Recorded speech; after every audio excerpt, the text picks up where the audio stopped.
বন্ধুরা কি রান্না করব, এই শুকনো মাছ কেটে রাখছি। শুকনো মাছ রান্না করে আপনাদের দেখাচ্ছি। জল গরম হয়ে গেছে, গরম জল দিয়ে শুকনো মাছটা ধুয়ে নেব, হলুদ দিয়ে মেখে নেব।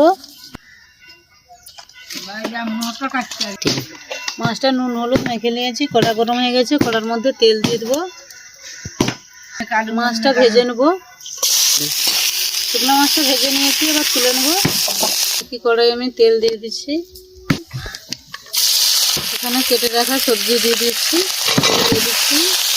স্বাদ মতো লবণ দিয়ে দিচ্ছি, ঢাকা দিয়ে একটু কষিয়ে নেব।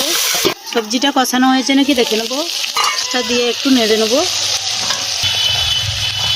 পরিমাণ মতন জল দিয়ে দেবো। তরকারিটা হয়েছে নাকি দেখে নেব, দিয়ে একটু জিরা ধনের গুঁড়ো দিয়ে দেবো। শুকনো মাছের রেসিপিটা কীরকম হয়েছে আপনারা দেখে করে জানাবে।